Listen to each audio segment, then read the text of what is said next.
Masculinity has never been a fixed idea. It changes with the world around it. If you look at it from the early 1900s to today, you'll see a story full of big shifts, pressure, rebellion, reinvention, and finding new ways of being a man. What it meant to be a man in the age of coal mines and factory whistles is miles apart from what it means in an age of smartphones, therapy, culture, and rapidly evolving gender expectations. Modern masculinity didn't just show up out of nowhere, it grew out of a long, complicated history. And when you understand that history, it becomes easier to see why so many young men today face identity struggles, emotional pressure, and cultural debates about what it really means to be a man. At the beginning of the 20th century, masculinity was tied tightly to duty, toughness, work, and emotional control. Society at that time relied heavily on physical strength. The world was literally built by human hands: steel, plants, shipyards, railroads, farms, and construction sites.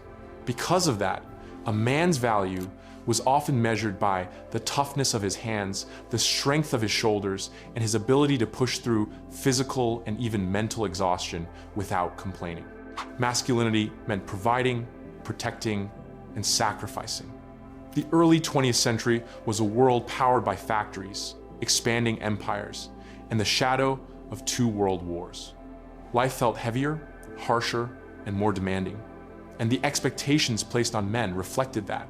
Masculinity back then was wrapped tightly around physical strength, duty, courage, and a near-automatic stoicism.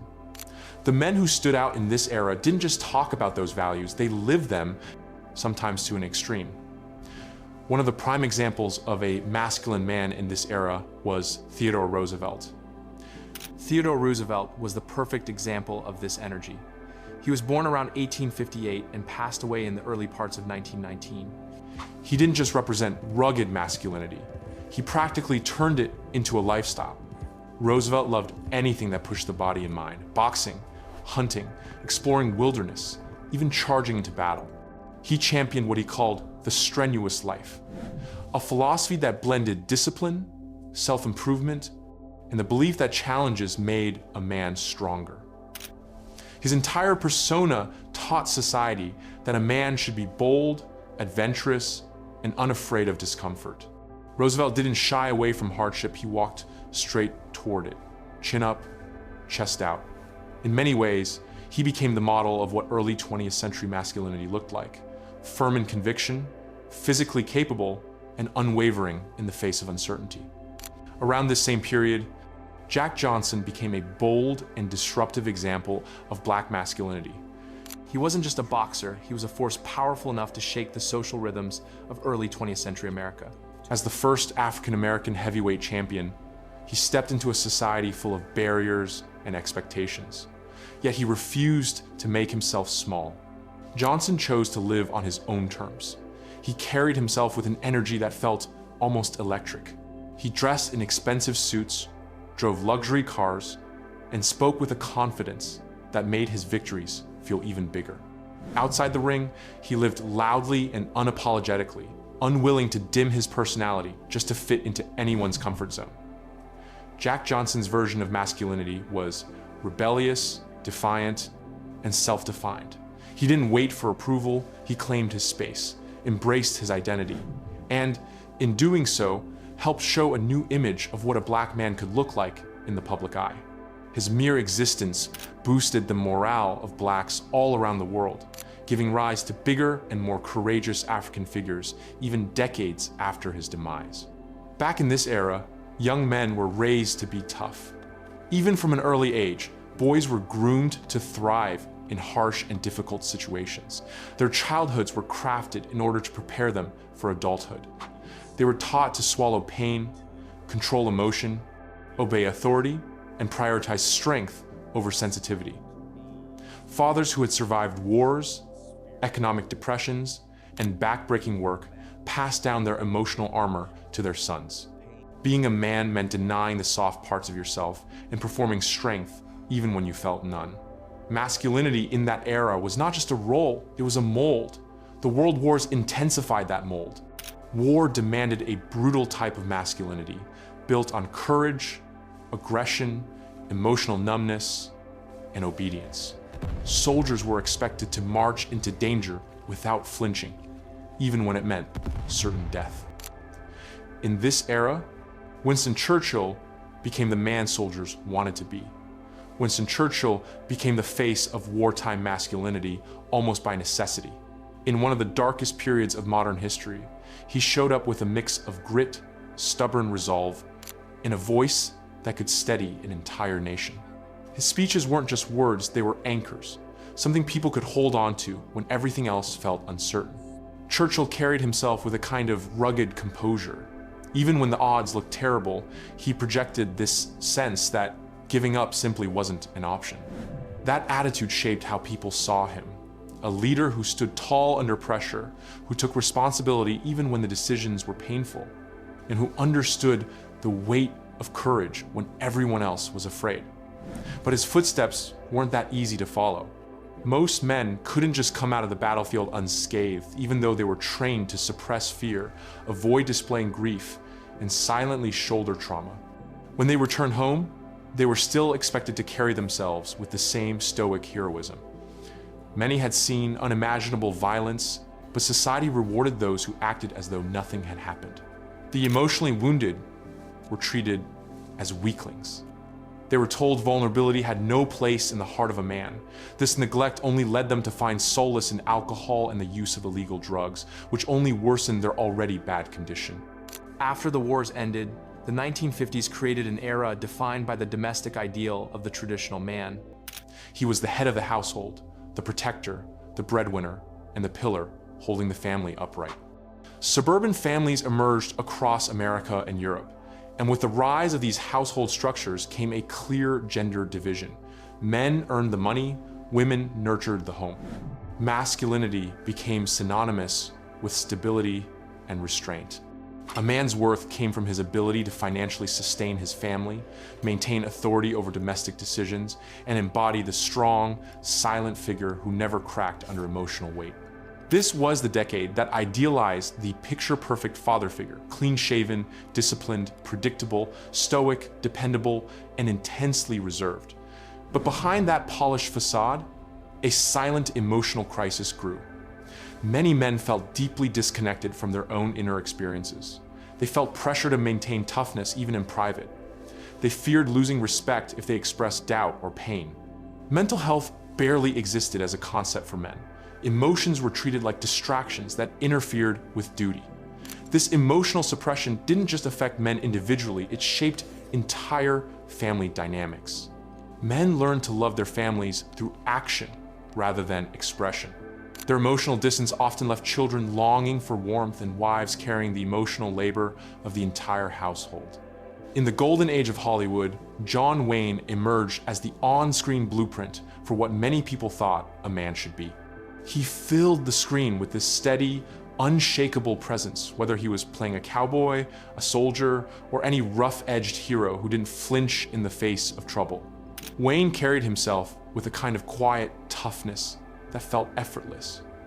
Like strength was simply part of his DNA. His characters rarely broke down or opened up emotionally. Instead, they pushed through hardship with a straight face and a firm grip on responsibility. That style of masculinity, self-contained, decisive, and traditional, resonated with millions. It made people believe that a real man solves problems head-on, keeps his emotions in check, and stands firm when life gets messy. For decades, John Wayne shaped the cultural image of the classic man. His influence stretched far beyond the movie theater, becoming a reference point for masculinity itself in mid-century America. The 1960s to 1980s were like a cultural earthquake. Old ideas about masculinity cracked open, and brand new ones started taking shape. Civil rights movements pushed people to confront long-held biases. Feminism challenged the idea that men naturally belonged at the top, and pop culture exploded with new types of male icons. Suddenly, men weren't all expected to fit into one mold. Charisma, rebellion, vulnerability, and self-expression were stepping into the spotlight. Muhammad Ali stood right at the center of this shift. He wasn't just a boxing champion, he was the living, breathing definition of a man who refused to shrink himself for anyone. Ali showed up with a loud, playful confidence that drew people in immediately. He cracked jokes, talked with rhythm, and backed up every word with unbelievable athletic ability. But what made Ali truly iconic wasn't just the way he fought in the ring, it was the way he fought outside it. He spoke boldly about race, faith, war, and justice at a time when many athletes were told to stay quiet. He made his beliefs part of his identity and refused to apologize for them. That kind of courage made him polarizing to some and inspiring to millions. Ali ended up redefining masculinity for the entire world. He proved that a man could be powerful and compassionate, confident and emotionally honest, and fierce in battle yet grounded in personal conviction. He didn't just change boxing, he changed how men thought about strength, purpose, and authenticity. By the time the 1960s arrived, the world was ready for disruption. The younger generation rejected the strict rules their fathers lived by. Music, art, fashion, politics, and social philosophy exploded with rebellion. The old masculine mold was suddenly too tight, too cold, and too rigid. The youth wanted freedom of expression, emotional exploration, individuality, and spiritual openness. The idea that men had to hide vulnerability began to feel suffocating. Students protested the Vietnam War, artists challenged authority, and counterculture movements encouraged men to look inward, feel deeply, and question the value of aggression and dominance. At the same time, the feminist movement began to reshape society from the inside out. Women demanded access to careers, autonomy, education, financial independence, and liberation from household-only roles. This changed everything for men. If women were no longer confined to domestic spaces, then the masculine identity built on being the household provider needed to change too. Many men experienced this shift as a crisis. They no longer understood where they fit. If masculinity was no longer defined by financial dominance or unquestioned leadership, then what was it? This period produced two opposite reactions. One response was hypermasculinity, an exaggerated form that clung to physical power, dominance, and emotional detachment. This version of masculinity became iconic through the media. The 70s and 80s produced action heroes like the Terminator, Rambo, and Bruce Lee, and bodybuilders whose physiques symbolized invincibility. Men were drawn to these figures because they represented certainty, control, and strength in a world where traditional roles were slipping away. It gave them purpose and hope that if they became a certain person and walked and spoke a certain way, they'd be respected and looked up to. The other response was softer masculinity, more expressive, introspective, spiritual, artistic, and emotionally conscious. Men began exploring emotional intelligence through meditation, self-help books, therapy movements, and group discussions that encouraged openness. They questioned toxic behaviors passed from father to son. They experimented with style, music, and new ways of expressing identity. Masculinity had split into multiple paths, and that fragmentation was the beginning of modern diversity in male identity. By the 1990s, the economic landscape had changed, and that change affected masculinity more deeply than most people realized. Physical labor became less central to the global economy. Factories shut down or moved overseas. Service jobs and corporate roles grew. Technology began to dominate workplaces. For the first time in history, brute strength no longer guaranteed a good livelihood. Success required communication skills, adaptability, emotional intelligence, and specialized knowledge. This forced men to redefine where their value came from. The media also transformed the picture of masculinity. The 90s popularized the idea that men could care about fashion, grooming, and aesthetics without their masculinity being questioned. The rise of boy bands created a global appreciation for more expressive, softer-looking men. Hollywood presented a wider range of male characters, from sensitive fathers to unconventional heroes to romantic leads who openly expressed love, heartbreak, fear, and longing. The image of a man became more flexible, The early 2000s pushed masculinity into even more directions. Suddenly, men could be almost anything. Tech innovators, artistic introverts, athletic stars, stylish metrosexuals, spiritual seekers, ambitious entrepreneurs, quiet thinkers, or emotionally present partners. Masculinity could be cerebral, physical, creative, intellectual, or deeply emotional. The definition was stretching wider than ever before, making room for individuality instead of a single mold. Nelson Mandela. 1918 Nelson Mandela embodied a completely different kind of strength. One grounded not in force or domination, but in dignity, patience, and an unshakable commitment to justice. His life held a weight few people will ever carry. After decades in prison, cut off from family and the world, he didn't return bitter or vengeful. Instead, he came out with calm purpose and a willingness to build bridges where many expected anger and retaliation. Mandela showed that real masculinity can exist in restraint, the ability to hold onto your values even when everything around you tried to break them. His leadership wasn't loud or aggressive. It was steady, compassionate, and driven by the belief that healing can be more powerful than punishment. He reshaped the world's understanding of strength. Through him, people saw that masculinity can contain empathy, forgiveness, and the courage to turn deep suffering into a path toward collective justice. But the biggest shockwave came with the rise of the internet and eventually social media. For the first time in history, men weren't just comparing themselves to the few people around them, they were suddenly exposed to millions of other men at once. Overnight, the world became a giant mirror. You could scroll through countless examples of success. Perfect bodies, flawless skin, picture-perfect relationships, high incomes, dream careers, luxury lifestyles, and men who always seemed confident, calm, and in control. Digital culture made comparison unavoidable. Even if you didn't intend to compare, the feed did it for you. Every swipe showed another man doing something better, looking better, or achieving something you hadn't reached yet.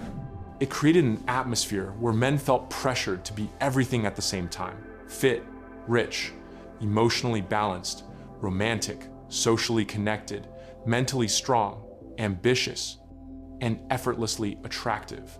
Social media didn't just show these standards, it amplified them. It turned masculinity into a kind of silent global competition. No one said it out loud, but many men felt like they were falling behind, like everyone else had figured out life while they were still trying to catch up. And that quiet feeling of not enough became one of the defining emotional battles of modern masculinity. Around the same time, the term toxic masculinity entered the conversation. It didn't mean that masculinity itself was harmful, but rather referred to certain behaviors: emotional repression, entitlement, defining identity through dominance, using aggression to communicate, lack of empathy, and the shaming of vulnerability. Yet, the concept was often misunderstood. Many men felt targeted simply for being male, as if society were trying to erase their identity. This misunderstanding fueled tension, particularly online, where debates over masculinity quickly became heated and personal. Communities on social media groups and platforms responded in dramatically different ways.